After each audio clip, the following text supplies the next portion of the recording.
So welcome to the 11th class of Big Data Analytics. Today, if we could get to it, I would like you guys to start presenting your data set and what your project is going to be. If not, we can start next time. We have a pretty good time slot left. Okay. What I'm going to do is, you remember that I was covering the unsupervised learning, right? And supervised learning, and I took you through the pipeline fairly quickly.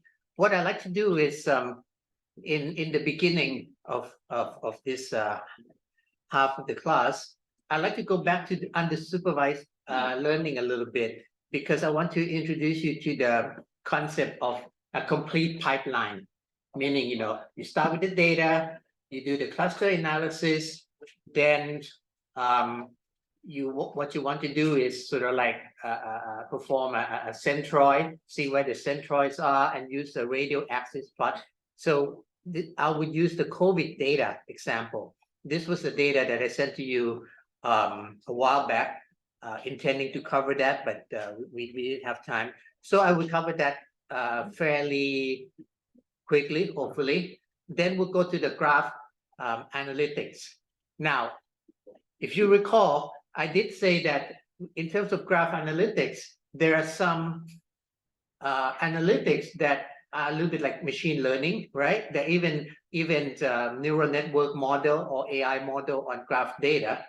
But there are also some kind of there are also some analytics that obtain insights from graph data without doing any kind of machine learning at all. In other words, it's just algebraic matrix algebra operations, and that's supposed to give you a good insight as well. So we'll cover that, and that would be basically the second half of this chapter 7. Okay, so let's go back to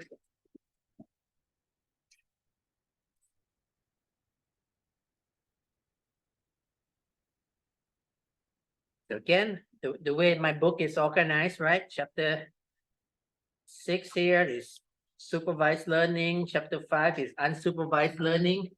And unsupervised learning or any kind of analytics on graph data would be put together in chapter 7 as a separate chapter. Okay, so anyway, we talk now. Off the top of your head, you should be able to tell me what are the two major modes in which we perform unsupervised learning, right? One is clustering, okay? Just look at the data without any kind of a priori labeling. You can say, oh, these groups of data points tend to cluster together in this, top left part of the sample space and so forth. So that would be clustering. The other one is dimensionality reduction. Okay, so I'm not going to go over the detail of those two things, but just to give you a sort of like a rundown on headings, right? In terms of clustering analysis, well, first of all, sorry, let me go back to here. This section here that I say modes of cluster analysis, the reason I have this section here, 1.1 here, is because you can think of it as performing clustering analysis on the data set. Do it once. In other words, you have a data set and you do the cluster analysis, and that's your analysis. Okay.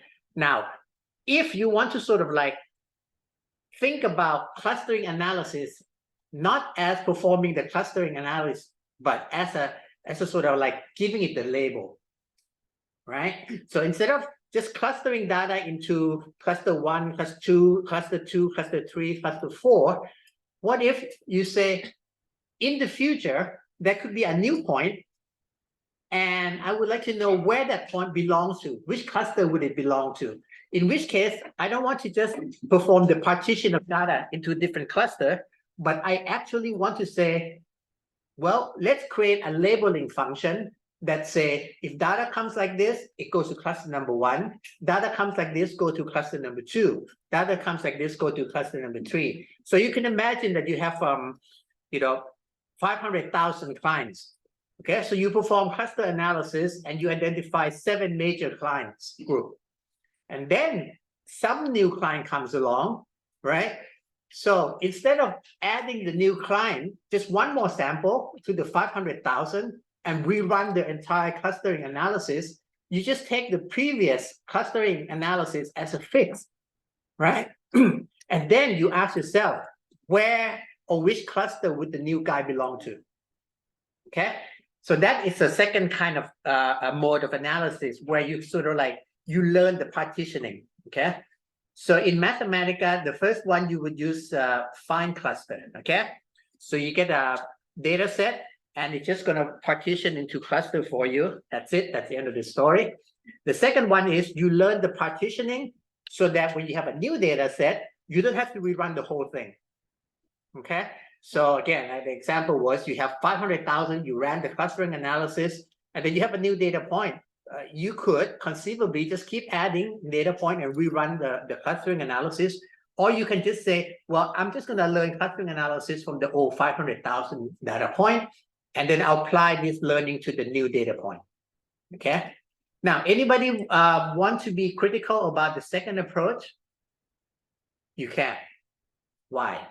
What if it's not 500,000 and then one more point? What if the old data set was 300? And then I have 200 more data points. Then maybe you don't want to trust the old 300 data point to represent the real clustering, right? So be very careful. You have to use a bit of a judgment here, what's appropriate. Okay, again, if you learn the clustering partitioning for 500 data point, you have one more data point, you can ask which cluster would it belong to. But if you ran the clustering on 300 data point and you have 200 data point more to put into cluster, then you would think, well, wait a minute, maybe I should put the 200 with the original 300, rerun the entire clustering analysis because the result may be different. Right? Okay, so be very careful. Those are the two modes of analysis. But anyway, obviously, you can learn the analysis and apply to the old data set, in which case there's no problem with, with the new data set not being compatible. Okay, and now, just again on the top of the heading, clustering analysis method, okay, based on distance. Mainly we do a little bit of clustering tree and dendrogram, okay? But this is a very nice way of doing for a small data set. I actually didn't go over this very much, but let's see if we can turn on the internet here. It does. Okay, so if you don't have 500,000 data point, right? But you have 20, then it might make sense to you to sort of like do a little bit of clustering, but all the way down to individual data point. Same thing with what's called dendrogram, D-E-N-D-R-O-G-I-M, right? So if you have a small data set, right, it doesn't just cluster, it actually just branch all the trees out into different all the way down to individual data point, okay? But this thing is not that useful for when you have a large data set. So the large data set, you would basically start with k-means, and that's the one that you were taught, right? To use k-means. Now k-means means you have to sort of like a priori specify how many data set, how many cluster there are. K-medoy is a little bit different. I didn't cover that in the beginning, but I might as well tell you. K-mean is cluster around the mean of the cluster. Okay, but what if the data themselves represent something like a number of children or something like that? Okay, and if you look at the center or the mean, you may get something like 3.5 children. So what you want to do is say, well, what about the center sample that are actual real sample? So it's valid. So you don't have something like 2.3 children. It'd be like either 2 children or 3 children based on real real data sample, that would be K nadoids. But in practice, people understand what it means to have 2.5 children, so it's not a big deal. Okay, so I didn't cover that, but it's there. Then we talk about distance-based clustering. And this is the example where if I ask about this, you would say, well, it's a cluster of two villages, right? Across a winding river, where two houses that are close by, but across the river actually belong to different cluster. Okay, so you can have this kind of like double S's, yeah. One groups of houses along one side of the river, another groups of house contiguously kind of connected on the other side of the river. And then you would obviously say, okay, on the left bank of the river, that's one cluster. On the right bank of the cluster, that's another cluster. But in terms of absolute distance, you can actually have two houses that sort of like stare at each other across the river. They're very close, but they belong to very different clustering. Okay, so that would, in situation like that, you would use density base. Okay, fine. So, and this is the demonstration. I think we cover a little bit of this, but I might as well. It takes 2 seconds, right? So we take some random color. Okay, take a color, and then again, it's only 100, right? So we can do like dendrogram. That's not a problem. That's easy because it's only 100. Yeah, but if you have 500,000, you definitely don't want to do that. Well, that's even 100. That looks a little bit dense. Let's go with just 20 of them. Yeah, something like that, right? So same thing here with clustering 3, and this one looks a little bit nicer actually. Okay. Right. So anyway, so we talked about Old Faithful data. We did that. We did all of this. Okay, and we simulate sort of like data set that has 2-dimensional, right? And you want to say if it comes like this, you actually want to be able to identify 1, 2, 3, 4 different clustering. Okay. Now, okay, so this is what I want to do today, which is a data pipeline demonstrated on a real data set. And this is something that you can, this point here, this section 2 cluster analysis, data analytics pipeline, you can literally copy this for your project. Okay, the preparation may be slightly different. So here's the deal. We have this data set. Okay, I happen to, it's actually an online data set, so theoretically I could just link it online. But the data is right now, it's 2023. The COVID data doesn't really make that much sense. People don't update, so I kind of like keep it fixed at I think 2nd month of 2022. Okay, so 241 locations, 28 dimension. Okay, so let's see what it looks like. This is the data set. Okay, you have that as well, so you can work through this with me.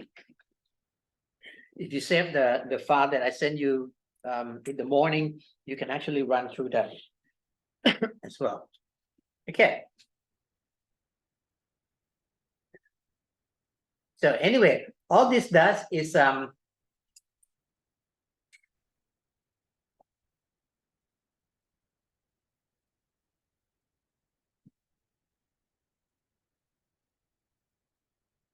what that is. Okay, I'm just gonna skip that. Okay. Now, what I did, what I did here was I didn't want to discard the whole data set, and I didn't want to use all 28 fields. So for example here, I just blocked out some of the things I didn't use. So what I ended up doing is selecting these columns. Okay, so just reduce the number of variables to make it manageable. Okay, I think maybe for the final version of my textbook, I might just create like a sample data set to be used. Yeah, but anyway, so this is not that interesting. But the point is, okay, this is what you got. Okay, so you got 241 countries. Okay, once you get to here, you get 241 countries and 15 dimensions of data. Okay, 241 countries, 15 dimensions. Now, this is very good to illustrate because you can't look at individually all 240. So what you like to do is, again, perform some kind of clustering analysis, right? Now, you can't visualize simultaneously all 15 dimensions in a Cartesian grid, right? You can't do that. But what you can do is visualize the 15 dimensions simultaneously on what's called radial axis plot. Okay, sometimes you may hear the word like cobweb. That's the same word. Cobweb plot, or what's another word for it? I think radar plot. Okay, I think Excel used the word radar plot. I'm not quite sure. But basically, each data point is sort of like a ring around this multi-dimension. Now, it allows you to visualize beyond 3 dimensions, but certainly once you get to 20, you know, it's still not practical anymore. Okay, so in this case, we kind of like at the upper limit around the clock face has 12 dimension, right? 12 little marking. This one has 15, so that's just about as far as you want to go. Okay, so these are all the countries.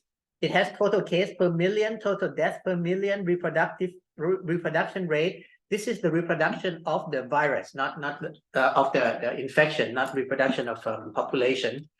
Vaccination per 100, median age older, and then you have something like, you know, additional information like cardiovascular death rate, diabetes. Okay, because sometimes people think it's, well, not sometimes, you still think that, you know, diabetics and cardiovascular makes COVID worse. Okay, hospital bed per 1,000. Baseline life expectancy, human development index, that sort of thing. Okay, so these are the variables that I happen to think it was interesting at that time. I did this quite a few years back. I guess it was a project that was helping my son, who was in high school at the time, looking at. Okay. So let's see what it looks like. Some of this. Okay. So basically, this is the histogram of all the 15 dimensions, but oh,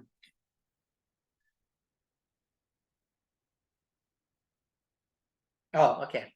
The difference between this and this is that sometimes I standardize the data. This one is standardized data.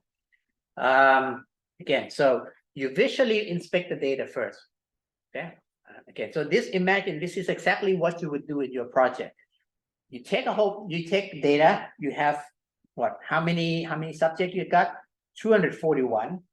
Each of them has how many interesting statistics? 15. Okay, so your problem that would vary. But anyway, I can't see all 241, so I would look at the histogram. I look at histogram of all the 15 variables. Okay, now again, the numbers represent something in different units. Right? Could be ratio, could be percentage, could be population count that goes to 1 million. So in order to sort of like put all the variables in the same context, it's good to sort of like normalize, sort of like squeeze them down to the same range. Now you can do this in a number of ways. For example, the minimum set to 0, the maximum set to 1, and scale everything. Okay, but most of the time, the safest way is to subtract by the sample mean and divide by standard deviation. It's called standardized. Okay, so what's going to happen is you're going to have a 0 mean, standard deviation of 1. So that's the same data set but standardized. So this is what I might be working with. Okay, fine. So here's how you would run the data. Okay, now variable data prep. I think what I did was, okay. You know what? Okay, I just took the name out. I think so basically this is just it. This just the data. So if you go to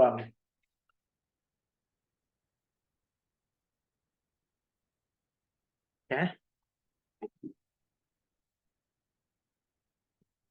you enter, you see that this is country number 1, country number 2, country number 3, and so forth, right? And these are all the numbers. Now the number have been standardized. That's why you see some that's negative. Okay, so I look at the standardized data. Transposing is just manipulating row and column. Okay, fine. So what's the main problem here? Okay, I want to do it once, so I don't need to learn any kind of partitioning. I'm just going to do it for the 241 country. If there's another country that comes in, I'll just add it and rerun it because it's not 500,000. Okay, so I find the cluster. Okay, so I just did this. I find the cluster. Hit enter. Done. Okay, so this is going to cluster all the data. All it does is take this thing, right, and then put bracket around those that belongs to the first cluster. Put another bracket around those that belong to the second cluster. So you can see here, this has got two brackets, right? The first bracket just lists all the country. Second bracket lists all the variable. Okay. Now, when you find the cluster, you put some of this in another bracket for the first cluster. Some of these in the second cluster is in another set of bracket called the second cluster. So if I did this, let's see what it looks like. See? So this is the first cluster in somewhere, I don't know where it is. Okay. Now, if I want to know how big the cluster is, I can do this length. Okay. What does this tell me? This tells me that there are actually two clusters. The first cluster has 10 countries. The second cluster has 231 countries. Okay. I think I should choose like data period, so it's a bit more interesting. But anyway, you got two clusters. That's fine. It's not a problem. Okay. Yeah. So length. Okay. This cluster size. Now, so how many clusters are there? Obviously, there are two clusters, right? The first one has 10. The second one has 231 countries. Okay.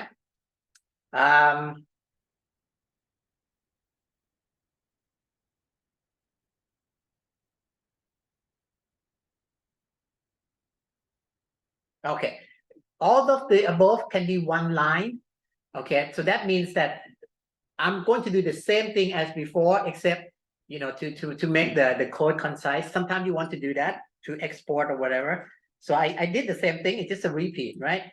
I put bracket around, I put timing around it. So I want to see how long it would take, if it's a big data or not. So it's actually 0.3 of a second. That's not a big deal. And you get all this. So you can see that all the steps have been concatenated. So I find cluster, I allocate it to length, to cluster. I find the length, so that's my cluster size. And then a length of the cluster size becomes the number of clusters, okay? So basically 1, 2, 3 variable.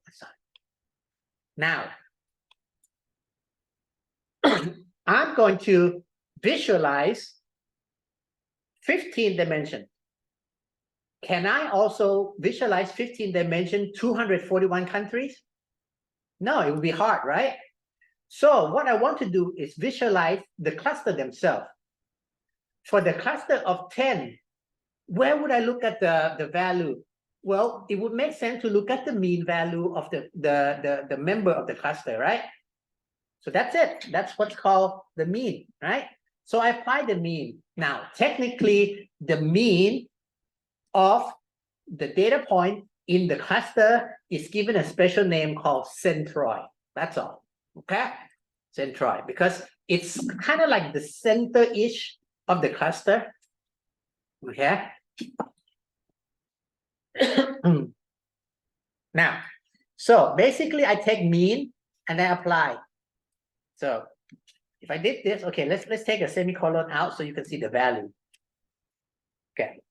What this means is that for the first cluster of 10, these are the 10 means of the 15 data dimension, right? This is this is for the second cluster. The second cluster happened to have a very large number. That's what, 231, right? So you take the mean of each dimension and you put it down here. That's what it is. Okay. Now, basically, you've got everything. Okay. Now, just to be sure, you can also do this using cluster classify again.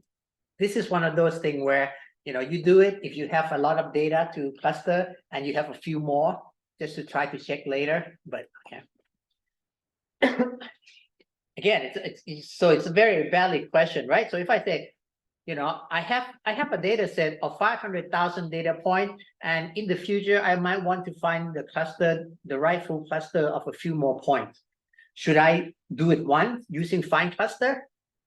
Or should I literally just learn the classification, the cluster naming, the cluster assignment called cluster classify? Okay, so the right answer would be the second one, right? You learn the classify, you learn the cluster once. Okay, so become cluster classifier. But even though the word is classifier, it's not supervised learning, all right? It's not supervised learning because it's a tag that you give yourself. So I'm just giving a tag that this group, I'm going to give it the name 1. This small group, I'm going to give it a name 2. Or I could give this name 1, give this name 2. There's nothing wrong or right. There's no right label, wrong label. Okay? As long as I say, okay, there's 2 clusters here. But if a new student comes in, right? And the student sits over there, what should I call that person? I should call that person number 1 or number 2. Well, that depends on, the previous assignment, obviously. So just to make it consistent. Okay. Again, why would you not want to do this? Why would you want to rerun clustering every time you get new data set? If I don't get just 1 more student, I get 50 more students and they sit over here, right? Then I rerun the clustering analysis. Now I don't have just 2 clusters. Maybe I have 3 clusters, right? Or the opposite can happen. I have 50 more students. They sit over here. So when I rerun the cluster analysis, there's no clustering. Everybody's in the 1 cluster. It could happen. Okay. So that's the influence of new data set. Enough of that. So now let's get to the part where you can apply this to your project. Now here's the thing. Again, I have 15 data dimensions, right? Some of it is percentage, some of it is population count, number of beds, whatever.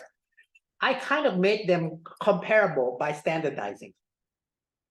Now, standardizing is nice, but if you remember, standardized is not bounded. You can still have some very large number to the negative, right?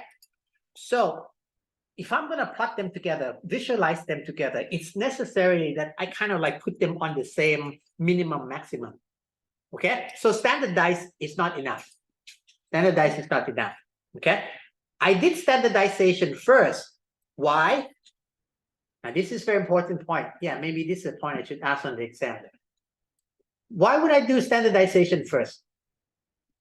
Because if I do clustering based on distance, right, and I don't standardize first, the variable that has big value is going to dominate the conversation. Okay. Now look at this data set here. It looks like 2 dimension, right? So I can have 2 clusters here, right?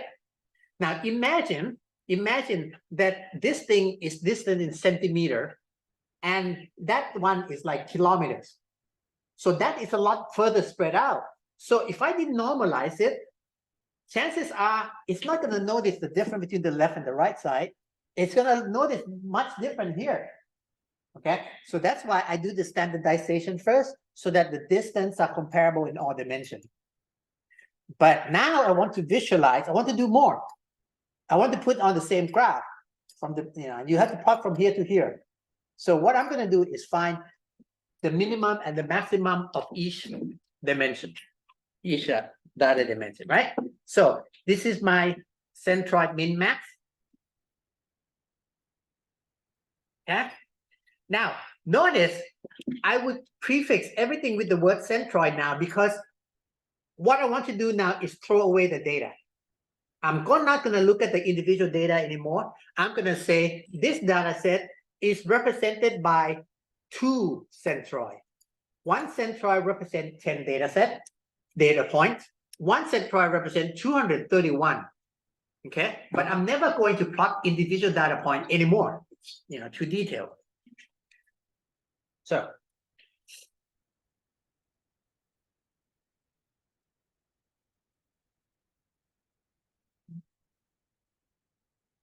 yeah. Now this min-max here is, well, obviously all the centroid. So the first, yeah. So now all the values, the global minimum value, global maximum value is between here. Now I can set this thing to 0. I can set this thing to 1, basically. Now here's the tricky part. I'll show you what it looks like at the end first.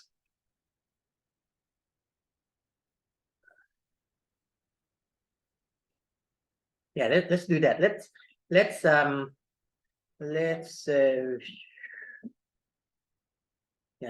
I'm going to run this thing, so you see where we get to. Okay, now I'm going to come back to this line. Okay, it's still blue, right? You don't know what it is, but I'm going to run through a whole bunch of them.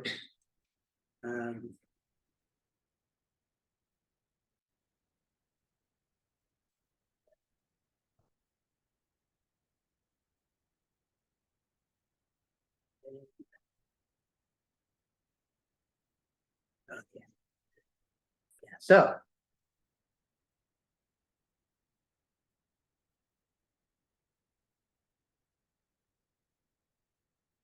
oops.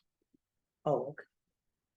Sorry. I just kind of undid myself. I forgot that when I'm writing the textbook, at the bottom, I would clear the variable. So let's start again. Okay. Got this, got this, got this, got the variable, fine. Back down to here, and we did this already. Let's do it again. Okay, I prepped the data. I found the cluster.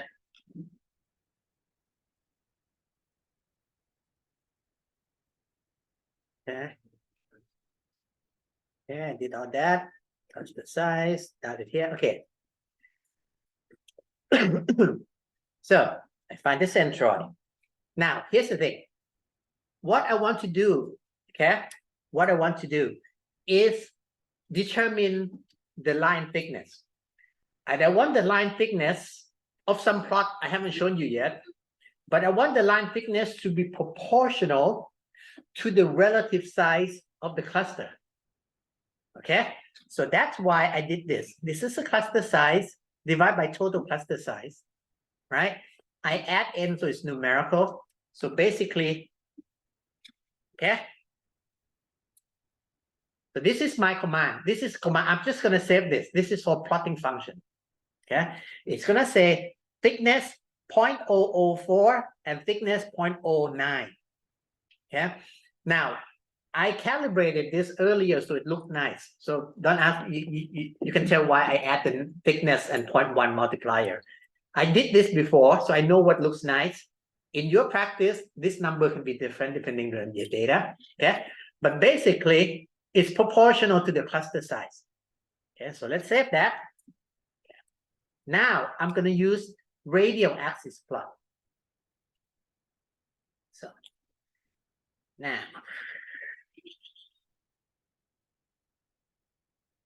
maybe I should do intermediate step first, but anyway, okay. The point is, this is the function, okay? Forget the manipulate. Manipulate, it's just, maybe I did 2 steps at once. Again, you guys remember the interactive visualization?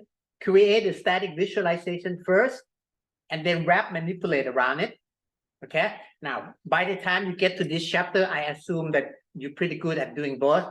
So in one step, I put in the static visualization, and then wrap the manipulate, okay? So no biggie there. Okay, fine. Now, here's the thing. I'm going to ask, okay, if I did this, yeah, I should this. You can see that 1, 2, 3, 4, 5, 6, 7, 8, 9, these are the 15 dimension, right? 15 dimension. Now, I kind of like squeeze it somewhere. Okay, normalize it somewhere. And basically, this is the plot I want to show you. But I did a little bit more than that. I can look at individual, right? So that's the fancy bit. That's the annoying bit that has all the wrapper around it. In reality, all I want to do is this. Radial axis plot. Okay, radial axis plot. Okay, so if I did this, let's do that. Maybe I made it too complicated, sorry. Okay, radial axis plot, and I plot the cluster centroid. Right, I get this. Right, okay, now, the earlier thing I did was to say axis label, point to var name. Okay, I named the variable already, right? So let's add that option, comma. Okay. Well, once you add the variable name, the size get too small, so I'm gonna make size image. Oh, sorry, image size. I keep getting large. Again. The reason it was squeezed is, because got on this name. So now what I want to do is actually have line thickness.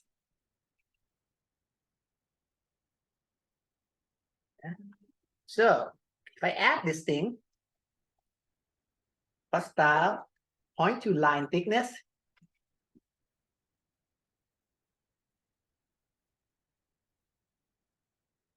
Okay. Now you remember, right? This line thickness, it has a very thin size for the first one and thick for the second one.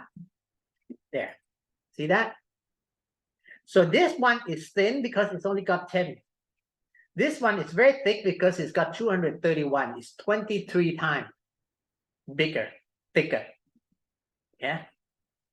So now this thing is just fancy because you can look at individual. Anyway, so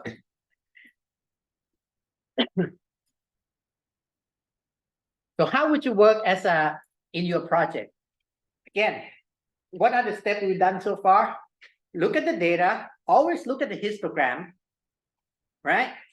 In the case of clustering analysis, to make things comparable size, you standardize them, right? Standardize, find the cluster, find the centroid, okay? Find the centroid. Now, the bottom here is the concept that I said earlier, what's called encapsulating the pipeline. In other words, the step that I did, okay, you see this in a worksheet, okay? These are the calculation sheet, calculation, right? And same thing, if you take a Python programming, it'd be like block, okay?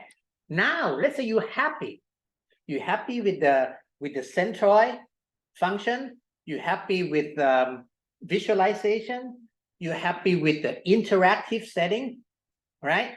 Now you're going to wrap everything into like a function call. So it's basically take the above and wrap it in something like this, okay? Now this is an example, okay? For this case, I happen to say, okay, well, I'm going to prepare data for cluster analysis, okay? So that define the step above, okay? And what do I do? Now, all these things, cluster size, cluster centroid, cluster classifier, these are exact same name as above, except instead of doing it as a global function, now I wrap it as a local variable, right? So it's a function that create this thing within the module and does everything above, okay? Right. So in your final product, this is what you give, right? But for your project, I think it's better if you follow this step. In other words, in your white paper, yes, you can say this, but maybe add in an appendix or maybe part of the white paper, the individual step, okay, just as above. So when people follow it, they can see your code, understand what's going on. Okay, so this is kind of like an art. Sometimes you want to give more detail because it's easier to follow. But if the detail has many pages, people will just get bored. Okay, so it's a judgment. I still have to make judgment. For example, like I wrap this thing in one step. I think I'm making a judgment now. Say, well, maybe that's a little bit too confusing. So maybe I should do this step first. Okay, fine. So basically, prepare the data, take the prepared data. So why is it called a pipeline? Because the way I design the function, the first function goes from data to prepared data. The second function takes the output of the first. So they're not defined independently. Okay, that's why we call it a pipeline. What pipe number 2 is supposed to connect it to pipe number 1. Okay, it's not it's a separate function. It's modular. You can rewrite this function as many times as you like, but you know the interface is the same. You always take the prep data from the previous, okay, and then you visualize. So once you've got the 3 things, okay, once you've got the 3 things, I can even wrap the whole thing under what's called analyze. In this analyze function, I take the data table, I put the data table into preparation, I get the output. Those are the variable name, the data itself, and prep as a IO, whatever. I feed it to cluster analysis. So I wrap this part and then I feed it to visual. So you guys see what I mean? So the previous subsection was running through all the steps until you're happy with interactive visualization. In this subsection, I take the first few steps, bunch them together, call it prep data for cluster analysis. Take a few more steps that takes the output from this, called perform cluster analysis, and then visualize. And then I wrap the whole thing under analyze. Okay, so now I can do this.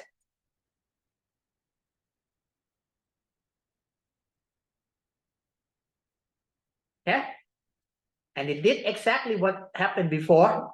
Well, actually, I added more steps. I actually put the dimensionality reduction here as well. Okay, so this is clustering analysis, right? The bottom here is a different program. This actually has all the 241 countries, but it has dimensionality reduction. So what's the difference in this picture and this picture? This picture, again, let's look at my hand, 241 countries, 15 dimensions. In this picture, I'm visualizing all 15 dimensions, but I can't visualize 241 data points. So I visualize only 2 centroids. The first centroid, the thin one, represents a group of 10 countries. Second centroid represents a group of 231 countries. But I see all the dimensions. Okay, so from 241 and 15, it becomes 2 and 15.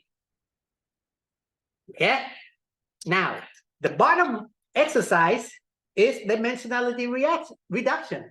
I'm going to look at 241 data points, but I can't look at 15 dimensions. So I reduce dimension 15 to 2. And that's what it looks like. Okay. So somehow, this is not a very nice example. A nice example, you would see the green and red are different. Now, here's the deal. What I did, and I didn't show you, when I did the find cluster data, find cluster, I used automatic mode. As you know, you did the automatic first because you don't know any better. But once you play around with the data, you try different methods, k-means, db scan, and so forth. Play around with that. And this is why once I wrap this into different function, I can play around as easily as a one-liner, right? Because now the difference, you notice, if I put in a number, it means number of k-means. If I put in the name, it's db scan. So these are basically automatic, k-mean with 5 cluster, K-means with 9 cluster, DB scan, Gaussian mixture, I haven't told you about, but it's one of the methods. Neighborhood contraction, that's another one. Yeah, so we can do all this. Now, this is where the prettier picture wins, because you want the picture that gives the right narrative. There's no right and wrong in clustering method. Okay, unless somebody told you there's no reason why. Well, there are reasons why, but there's no theoretically absolute reason why k-means of 5 cluster is better than k-mean of 6 cluster. Okay, there are heuristics for choosing it. So based on this picture, well, you can say which one is easier for you to tell your clients. I would say, I kid you not, this is not sort of like cherry picking. Cherry picking means you pick the methodology that fits in sample well. In this case, you're trying to explain the data, so you look for the one that has the most the clearest insight. And I would imagine that maybe this one has a clearest insight, and this one is called Gaussian mixture. Okay, what it does is separate how many 1, 2, 3, 4. There are actually 4 different country groups, right? One country groups are those that has high population density. So now this is where you get to the final part of your presentation, when you give it a name. Again, clustering has number cluster 1, 2, 3, 4. But now if I'm going to say, what are these group of countries? I'm going to look. GDP per capita is very high, right? Very high. Okay. Population density is also high. Reproduction rate is also high. Life expectancy is low. This is kind of weird country. I don't know what that is. Maybe a country that's so stressed out or something. Okay. How about this country? So I'll call this country super stressed or something. I don't know. Okay. So reproduction rate is high. So you get a lot of that, because you get a lot of population. So you're not poor. You're definitely not poor country. Okay.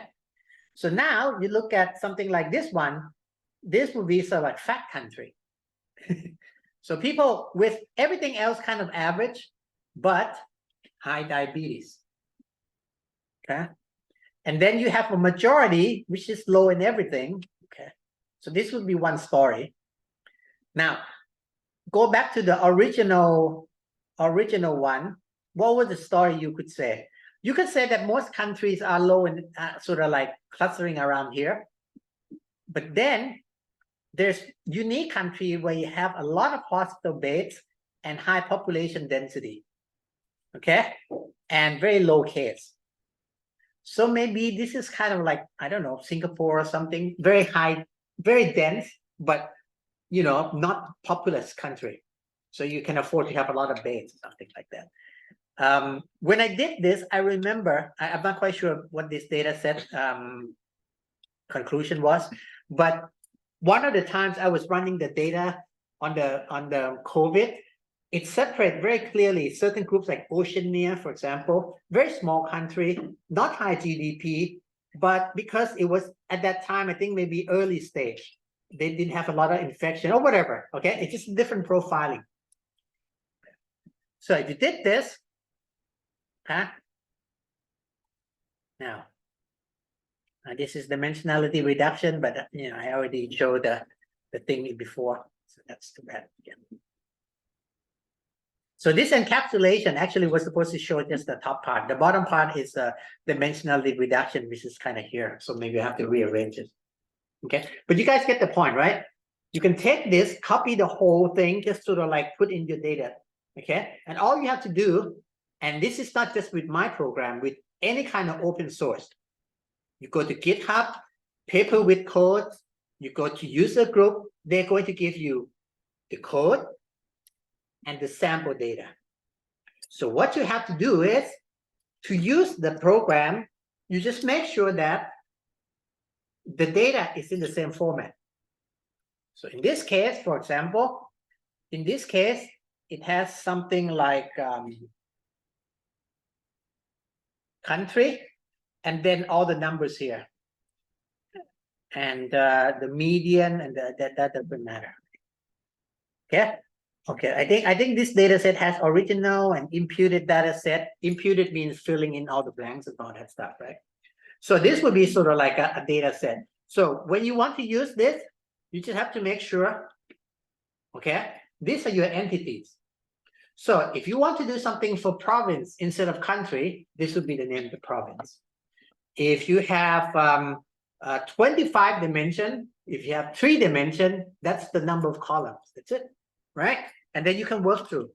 So when you go to GitHub, anywhere like go to GitHub.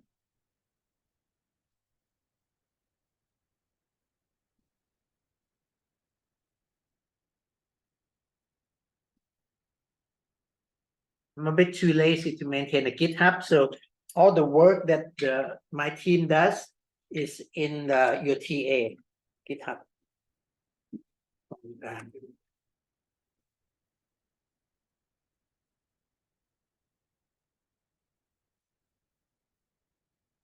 example, okay. But you know, any kind of GitHub, you would have the code. You go to the project, say let's look at this capital market link. Okay, fine. Go to this. So this is a project. Okay, so that would be the code. This would be the input file. Output would be example output file. Input file, that's the one that you need to get the right formula. Okay, so you follow this. You just copy this for that kind of project. Now I don't have the textbook project on this yet because but these are past projects. So that's what you do. Okay. In a more, I guess, kind of advanced class in machine learning, not only will you learn more advanced model, you'll be learning to work with some model that you don't know how the inside. Okay, this one you know exactly what goes inside, right? It's in here. It's in here. You follow the step. You're actually seeing what's happening. But you can imagine that it's like in the old day when they give you C code. It's called executable. You can't see what it does. Okay, because you don't get a raw code. You actually get executable. Think of it that way. You still have to be able to work. Okay. So that's how it works. Now, okay, take a deep breath. Well, actually, I'll go through this again. Go to this. So you have gone through dimensionality reduction, right? So this is now, I'm just gonna quickly go through. Again, has the same 2 modes of analysis. One is to say, I have this data set in 50 dimension. I'm gonna reduce it to 2, or I'm gonna reduce it to 15. Okay, remember, sometimes you want to reduce dimension because there are too many dimensions, and it's a little bit like multi-collinearity. You have more dimension, but you don't have that many degree of freedom. Okay, this is a very hard problem to approach because you say 500 dimensions too much. What is about right? 300, 20, 50. Okay, so there's a lot of experimentation. So that's a bit hard. But certainly one thing that is easy to decide, that is dimensionality reduction for visualization. In which case you can reduce it to 2 to 3. Okay, you can reduce it to 15 and do dimensional radio axis plot, but that doesn't really make sense because if you do radio axis plot, you want to see the name, right? So you essentially, for visualization, you always reduce to 2 or 3. Okay, so if you do it once, it's called dimension reduce. Okay, that's the function. Now, if you have 500,000 data point, you reduce to 2 dimension, And then you have one more data point. You want to plot on the same. Do you want to rerun the whole thing over again? You don't, right? So what you want to do is you want to learn the dimensionality reduction function and then save it as a function. So that's called learn the mapping from high dimension space to low dimension space. Okay, so this would be like learning the partition. Okay, again, two modes of analysis. And just like I made the caution before, what if you have 300 data points and in the future you may have 200 more? Would you want to learn the dimensionality reduction once and use it forever? Probably not. When you have 200 more, life probably changes, right? And you want to rerun the whole thing. Now, this dilemma is the most relevant dilemma in modern AI. You know why? You know why? Because large language model is precisely this issue. Large language model is like training, not by 500,000, but gazillion of words. So Google, OpenAI, whatever, they learn it once, and whatever you add does not redo the model. Okay, does not redo the model. It's just a recall mode. However, now here's the problem. What if we have a large language model that's very good, trained on Wikipedia and Google and Snapchat and Twitter and Facebook, everything.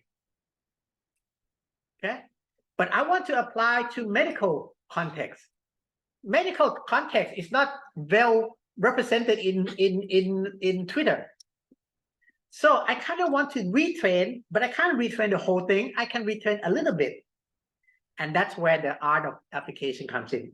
It's called like transfer learning. You learn the tail end or something like that. This is a bit more advanced than for this course.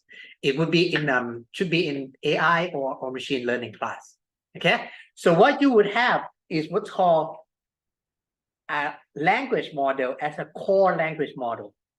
It learns English. Then you train it to learn medical language. You train it to learn legal language. You train it to learn, you know, other things. Okay. That's way beyond it. So let's go back to our case. Again, we have two situations, and I only teach you two. Just like with clustering, I have k-means as a main example, and DB scan as another example. So k-mean and DB scan are the two primary ones that I expect you to know. Likewise, for dimensionality reduction, I expect you to know two things. One's PCA, one is TSNE. PCA, again, is based on that linear that okay? I tend not to use PCA very much. Okay, but you know. So this is demonstration on generated data and all kind of stuff. Okay, this is the one that I say I have another bit. Okay, now here's the tricky part. Okay, and this is the thing I'll cover before the break. We'll go to the break, then we'll come back to proper graph. Okay, now, okay, what I want to do is to say, you know, clustering analysis, you know, dimensionality reduction. Let's use them together. So you saw a little bit of that already in the preview. But okay. Now this is what I call do not do this. I'll show you why. Okay, do not do this. Okay. What you do first, okay, is you find the cluster. Find the cluster. Okay. So I find the cluster. Okay. Yeah. Now, in this case, I didn't use the COVID. I use Old Faithful. Okay. Old Faithful, that's the two more thing. Okay. So no wonder it's got two cluster. because yeah, it looks like that. So I find the clustering first. Then I reduce the dimension of the finding.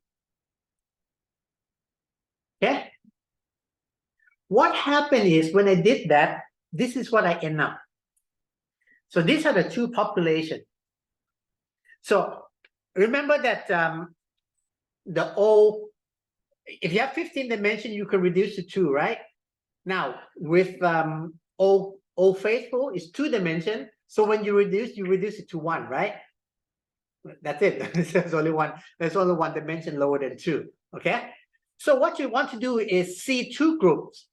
But if you did this, you find the clustering, fine, and then you do the reduction, it's kind of like on top of one another. So it's not helping much. It's not helping much. Okay. So this is why I say, don't do this. Okay. Now there's this thing called okay, but not recommended. This is better than before. This is to flip the order around. You do the dimensional reduction first. Dimensional reduction. Yeah. Once you've done the dimensional reduction, now you get from 2 dimension to 1 dimension. Now do the clustering. This is called dimension reduce, then cluster. Okay. Once, if you did that, you see that it's got a nicer separation like this, right? Okay. Because after all, the separation is done on the reduced dimension. Now, this is not recommended for the following reason. It's not recommended, okay? Because if you dimensional reduction first, it's sort of like you compactifying the information available for clustering, okay? So if you have more than just 2 dimensions, this may not be good. You compress too much. Think of it this way. I'm just compressing from 2 to 1, and this data is very clearly separated, so it's fine. But imagine you have data of 15 dimensions. Instead of clustering like that feature, you compress everything to 2 dimensions and do clustering. Maybe there's not much feature left. So, and this is, by the way, this is the art. Most of the time in any kind of machine learning book, you don't see this thing put together.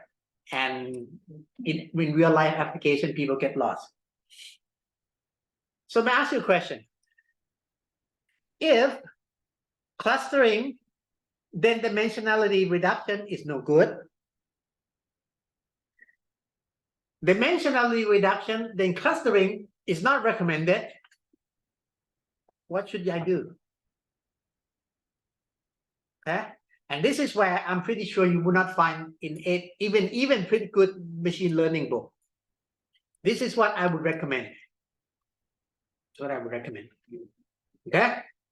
Number 1, you do the clustering analysis in the richer information set. In other words, do this first. Dimensionality reduction. Oh. Yeah. Okay. Okay. Now you view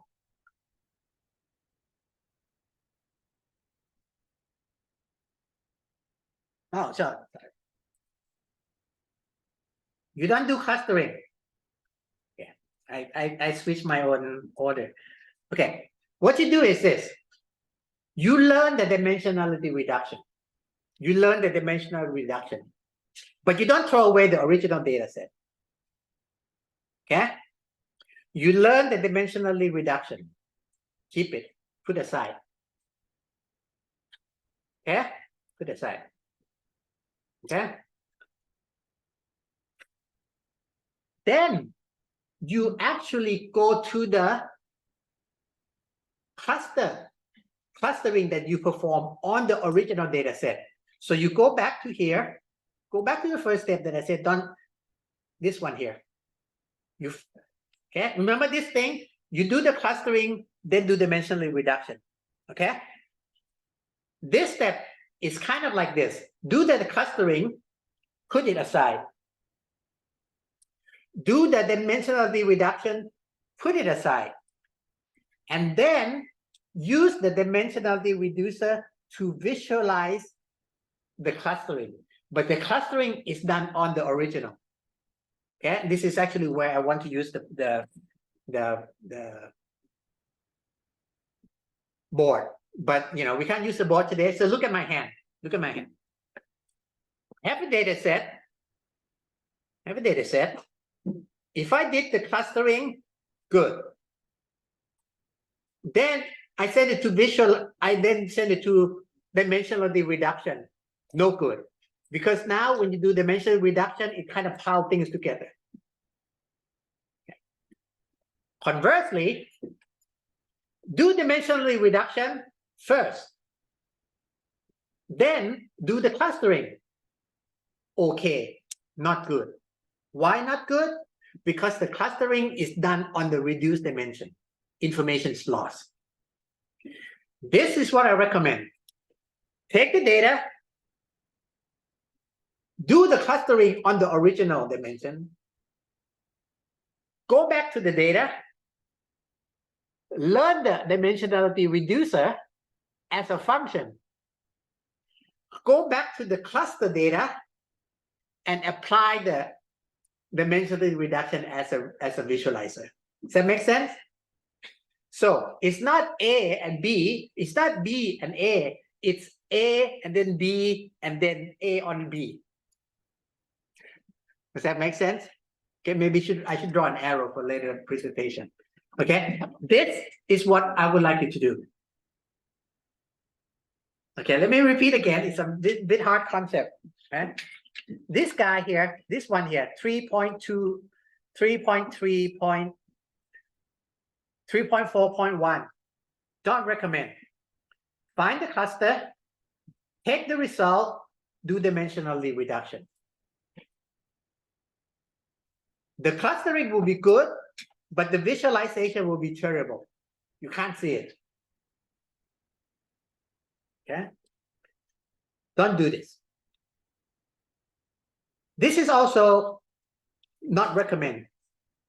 Do the dimensionality reduction, then do the clustering on that. You get a nice separation here. But in a bigger case, where you have a lot more dimension to begin with, you lose the information. So not recommended. This one here is better because number one, you do the clustering on the original data set, which you did already here. Remember, data all faithful cluster. Then you learn the dimensional reduction on the data. And you visualize it by applying that reducer on the cluster. Except this clustering is the original clustering. Okay? And in this case, you will get the best of both worlds. The visualization will be good. The clustering will be based on original dimension. Now, in this case, I'm not that happy with this text yet because in this case, it doesn't look like it's a big difference between this picture and that picture. After all, it's better here, but you hardly notice it. See, there's an overlap here, right? So in other words, if you perform the clustering on reduced dimension, they're still mixing. But if you did the original clustering, there's no overlap. So this is better, but it's not that convincing. Okay. So what I have to do before I get to the final version of the text is find another data set. Maybe go back to the COVID. I might try that. Okay. Might try that COVID data set. So this is 3.4.1 is recommended. So when you copy this for your project, don't copy from 3.4.1. Okay. The reason I had to put 3.4.1 and 3.4.2 in here, even though I don't recommend it, is because a lot of people learn these two techniques, and when they use together, they don't know how to, they usually think of pipeline as a linear. Take this, take this. In this case, it's not. it's two different tracks. Learn the clustering, learn the dimensional reduction, use the dimensional reduction to visualize the original clustering. Okay. So this is one of those things where come from my experience. And that's why I don't want you to play around for whatever, how many years and figure out. You can figure out. Yeah, so that's what I would recommend. This is just something more example later on. Okay, let's take a bit of 15-minute break. Then we'll come back to the graph analytics.